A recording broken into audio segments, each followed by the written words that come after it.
Quirrell, however, must have been braver than they thought. In the weeks that followed, he did seem to be getting paler and thinner, but didn't look as though he'd cracked yet. Every time they passed the third floor corridor, Harry, Ron and Hermione would press their ears to the door to check that Fluffy was still growling inside. Snape was sweeping about in his usual bad temper, which surely meant the stone was still safe.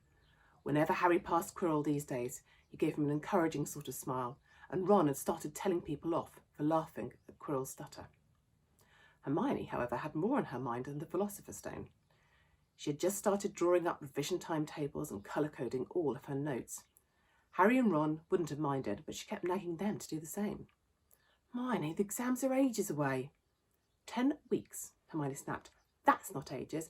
That's like a second to Nicholas Flamel." "But we're not 600 years old," Ron reminded her. "Anyway, what are you revising for? You already know it all." "What am I revising for? Are you mad? You realise we need to pass these exams to get into the second year. They're very important. I should have started studying a month ago. I don't know what's got into me." Unfortunately, the teachers seemed to be thinking along the same lines as Hermione. They piled so much homework on them that the Easter holidays weren't nearly as much fun as the Christmas ones. It was hard to relax, with Hermione next to you reciting the 12 uses of dragon's blood or practising wand movements. Moaning and yawning, Harry and Ron spent most of their free time in the library with her, trying to get through all the extra work. "I'll never remember this," Ron burst out one afternoon, throwing down his quill and looking longingly out of the library window. It was the first really fine day they'd had in months. The sky was a clear forget-me-not blue, and there was a feeling in the air of summer coming. Harry, who was looking up Dittany in 1000 Magical Herbs and Fungi, didn't look up until he heard Ron say, "Hagrid, what are you doing in the library?"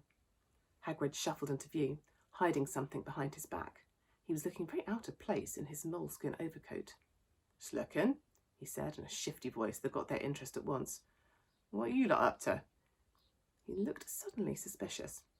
"You're not still looking for Nicholas Flamel, are you?" "Oh, we found out who he is ages ago," said Ron impressively. "And we know what that dog's guarding. It's a philosopher's—" "Shh!" Hagrid looked around quickly to see if anyone was listening. "Don't go shouting about it. What's the matter with you?" "There are a few things he wanted to ask you, as a matter of fact," said Harry. "About what's guarding the stone, apart from Fluffy—" "Shh!" said Hagrid again. "Listen, come and see me later. I'm not promising I'll tell you anything, mind, but don't go rabbiting about in here.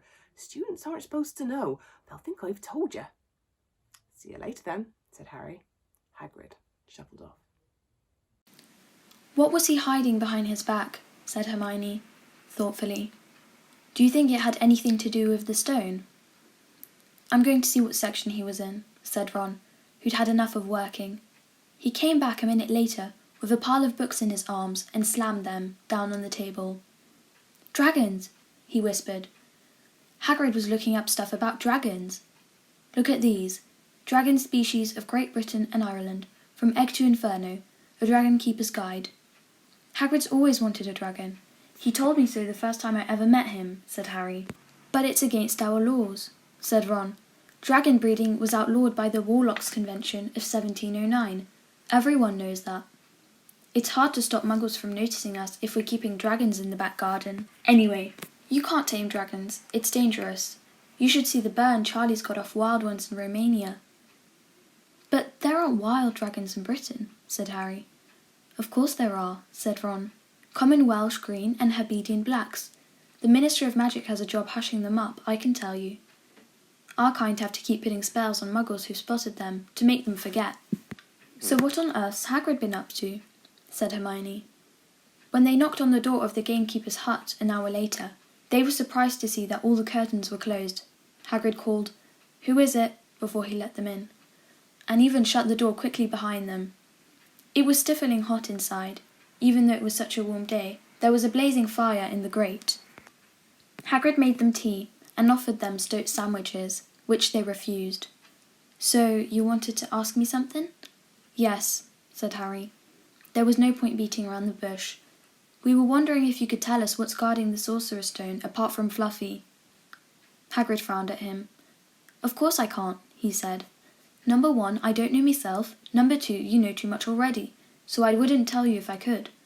The stone's here for a good reason. It was almost stolen out of Gringotts. I suppose you've worked that out and all." Beats me how you even know about Fluffy. Oh, come on, Hagrid. You might not want to tell us, but you do know. You know everything that goes on around here, said Hermione in a warm, fluttering voice. Hagrid's beard twitched and they could tell he was smiling. We only wondered who had done the guarding, really, Hermione went on. We wondered who Dumbledore had trusted enough to help him, apart from you. Hagrid's chest swelled at these last words. Harry and Ron beamed at Hermione. Well, I don't suppose it could hurt to tell you that. Let's see. He borrowed Fluffy from me. Then some of the teachers did enchantments. Professor Sprout, Professor Flitwick, Professor McGonagall. He ticked them off on his fingers. Professor Quirrell. And Dumbledore himself did something, of course. Hang on, I forgot someone. Oh yeah, Professor Snape. Snape? Yeah, you're not still on about that, are you? Look, Snape helped protect the stone. He's not about to steal it. Harry knew Ron and Hermione were thinking the same as he was. If Snape had been in on protecting the stone, it must have been easy to find out how the other teachers had guarded it. He probably knew everything. Except, it seemed, Quirrell's spell and how to get past Fluffy. You're the only one who knows how to get past Fluffy, aren't you, Hagrid? Said Harry anxiously. And you wouldn't tell anyone, would you? Not even one of the teachers? Not a soul knows except me and Dumbledore, said Hagrid proudly. Well, that's something, Harry muttered to the others. Hagrid, can we have a window open? I'm boiling. Can't, Harry, sorry, said Hagrid. Harry noticed him glance at the fire. Harry looked at it too. Hagrid, what's that? But he already knew what it was. In the very heart of the fire, underneath the kettle, was a huge black egg.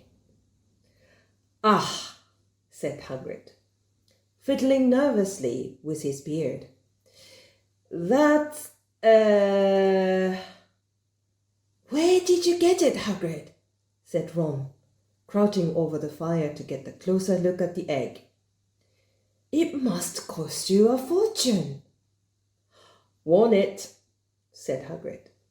Last night, I was down in the village having a few drinks and got into a game of cards with a stranger. Think he was quite glad to get rid of it, to be honest. But what are you going to do with it when it's hatched? Said Hermione. Well, I've been doing some reading, said Hagrid, pulling a large book from under his pillow. Got this out the library. Dragon breeding for pleasure and profit. It's a bit out of date, of course, but it's all in here. Keep the egg in the fire, 'cause their mothers breathe on them. See, when it hatches, feed it on a bucket of brandy mixed with chicken blood every half an hour. And see here, how to recognize different eggs. What I got there's a Norwegian Ridgeback. They're rare, them. He looked very pleased with himself, but Hermione didn't. "Hagrid, you live in a wooden house," she said. But Hagrid wasn't listening. He was humming merrily as he stoked the fire. So now they had something else to worry about. What might happen to Hagrid if anyone found out he was hiding an illegal dragon in his hut? Wonder what it's like to have a peaceful life, Ron sighed, as evening after evening they struggled through all the extra homework they were getting. Hermione had now started making study schedules for Harry and Ron too. It was driving them nuts. Then, one breakfast time, Hedwig brought Harry another note from Hagrid. He had written only 2 words. "It's hatching." Ron wanted to skip herbology and go straight down to the hut. Hermione wouldn't hear of it. "Hermione, how many times in our lives are we going to see a dragon hatching? We've got lessons, we'll get into trouble. And that's nothing to what Hagrid's going to be in when someone finds out what he's doing." "Shut up," Harry whispered. Malfoy was only a few feet away, and he had stopped dead to listen. How much had he heard? Harry didn't like the look on Malfoy's face at all. Ron and Hermione argued all the way to herbology, and in the end, Hermione agreed to run down to Hagrid's with the other 2 during morning break. When the bell sounded from the castle at the end of the lesson, the 3 of them dropped their trowels at once and hurried through the grounds to the edge of the forest. Hagrid greeted them, looking flushed and excited. "It's nearly out," he ushered them inside. The egg was lying on the table. There were deep cracks in it. Something was moving inside, and a funny clicking noise was coming from it. All at once, they all drew their chairs up to the table and watched with bated breath. All at once, there was a scraping noise, and the egg split open. The baby dragon flopped onto the table. It wasn't exactly pretty, Harry thought. It looked like a crumbled black umbrella. Its spiny wings were huge compared to its skinny jet body. It had a long snout with wide nostrils, the stubs of horns and bulging orange eyes. It sneezed. A couple of sparks flew from his mouth. "Isn't he beautiful?" Hagrid murmured. He reached out a hand to stroke the dragon's head. It snapped at his fingers, showing pointed fangs. "Bless him, look, he knows his mummy," said Hagrid. "Hagrid," said Hermione, "how fast do Norwegian Ridgebacks grow, exactly?" Hagrid was about to answer when the colour suddenly drained from his face. He leapt to his feet and ran to the window. "What's the matter?" "Someone was looking through the gaps in the window. It's a kid. He's running back up to the school." Harry bolted to the door and looked out. Even at a distance, there was no mistaking him. Malfoy had seen the dragon. Something about the smile lurking on Malfoy's face during the next week made Harry, Ron, and Hermione very nervous. They spent most of their free time in Hagrid's darkened hut, trying to reason with him. "Just let him go," Harry urged. "Set him free." "I can't," said Hagrid. "He's too little. He'd die." They looked at the dragon. He had grown 3 times in length in just a week. Smoke kept furling out of his nostrils. Hagrid hadn't been doing his gamekeeping duties because the dragon was keeping him so busy. There were empty brandy bottles and chicken feathers all over the floor. "I've decided to call him Norbert," said Hagrid, looking at the dragon with misty eyes. "He really knows me now. Watch. Norbert, Norbert, where is Mummy?" "He's lost his marbles," Ron muttered in Harry's rear. "Hagrid," said Harry loudly. "Give it 2 weeks and Norbert's going to be as long as your house. Malfoy could go to Dumbledore at any moment." Hagrid bit his lip. "I know I can't keep him forever, but I can't just dump him. I can't." Harry suddenly turned to Ron. "Charlie," he said. "You're losing it too," said Ron. "I'm Ron, remember?" "No, Charlie, your brother. Charlie. In Romania, studying dragons. We could send Norbert to him, Charlie can take care of him, and then put him back to the wild." "Brilliant," said Rod. "How about that, Hagrid?" And in the end, Hagrid agreed that they could send an owl to Charlie to ask him. The following week dragged by. Wednesday night found Hermione and Harry sitting alone in the common room long after everyone else had gone to bed. The clock on the wall had just chimed midnight when the portrait hole burst open. Ron appeared out of nowhere as he pulled off Harry's invisibility cloak. He had been down at Hagrid's hut helping him feed Norbert who was now hitting dead rats by the crate. "It bit me," he said, showing them his hand, which was wrapped in a bloody handkerchief. "I'm not going to be able to hold the crew for a week. I tell you, that dragon is the most horrible animal I've ever met. But the way Hagrid goes on about it, you'd think it was a fluffy little bunny rabbit. When it bit me, it told me off for frightening it. And when I left, it was singing it a lullaby." There was a tap on the dark window. "It's Hedwig," said Harry, hurrying to let her in.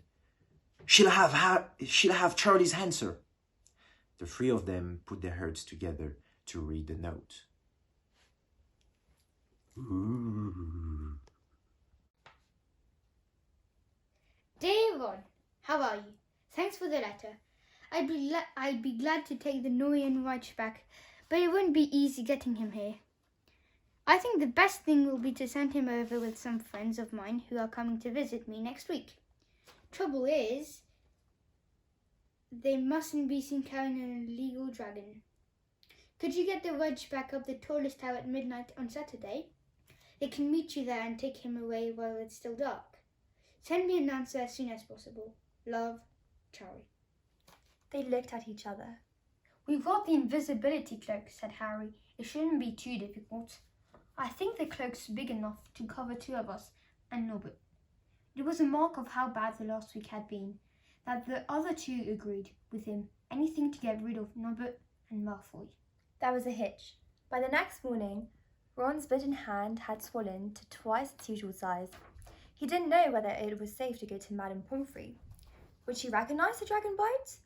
By the afternoon, though, he had no choice.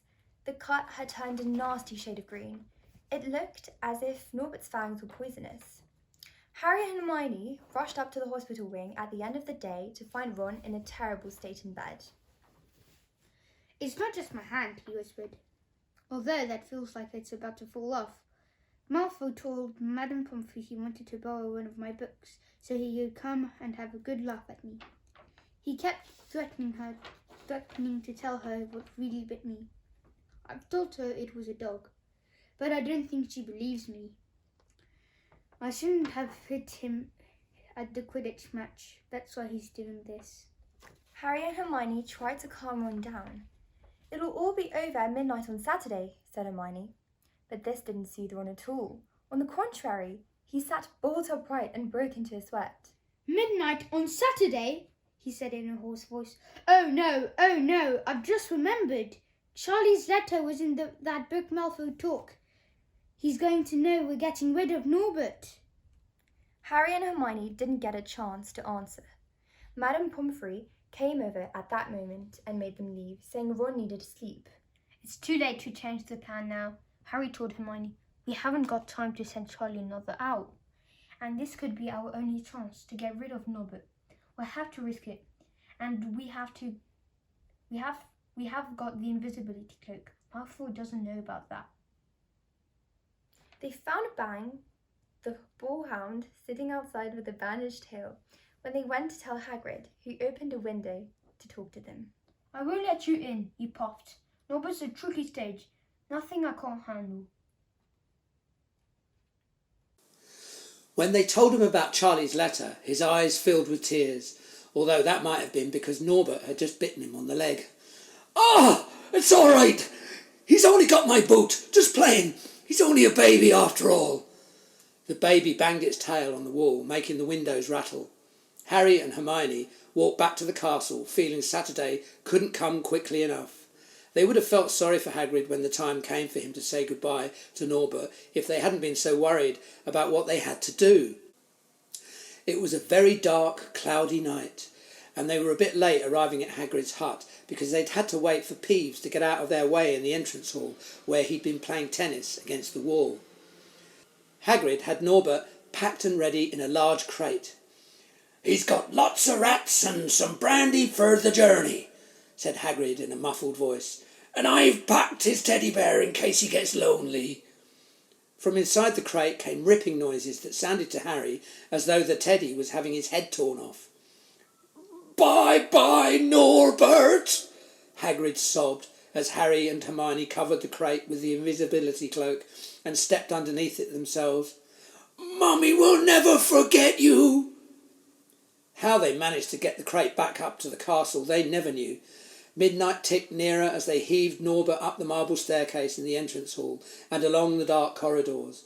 Up another staircase, then another. Even one of Harry's shortcuts didn't make the work much easier. "Nearly there," Harry panted as they reached the corridor beneath the tallest tower. Then a sudden movement ahead of them made them almost drop the crate. Forgetting that they were already invisible, they shrank into the shadows, staring at the dark outlines of two people grappling with each other 10 feet away. A lamp flared. Professor McGonagall, in a tartan bathrobe and a hairnet, had Malfoy by the ear. "Detention!" she shouted. "And 20 points from Slytherin! Wandering around in the middle of the night! How dare you!" "You don't understand, Professor. Harry Potter's coming. He's got a dragon." "What utter rubbish! How dare you tell such lies? Come on, I shall see Professor Snape about you, Malfoy." The steep spiral staircase up to the top of the tower seemed the easiest thing in the world after that. Not until they'd stepped out into the cold night air did they throw off the cloak, glad to be able to breathe properly again. Hermione did a sort of a jig. "Malfoy's got detention. I could sing." "Don't," Harry advised her. Chuckling about Malfoy, they waited, Norbert thrashing about in his crate. About 10 minutes later, 4 broomsticks came swooping down out of the darkness. Charlie's friends were a cheery lot.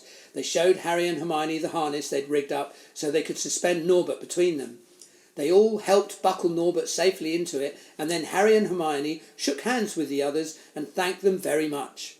At last, Norbert was going. Gone. They slipped back down the spiral staircase, their hearts as light as their hands now that Norbert was off them. No more dragon. Malfoy in detention. What could spoil their happiness? The answer to that was waiting at the foot of the stairs. As they stepped into the corridor, Filch's face loomed suddenly out of the darkness. "Well, he whispered. "We are in trouble." They'd left the invisibility cloak on top of the tower.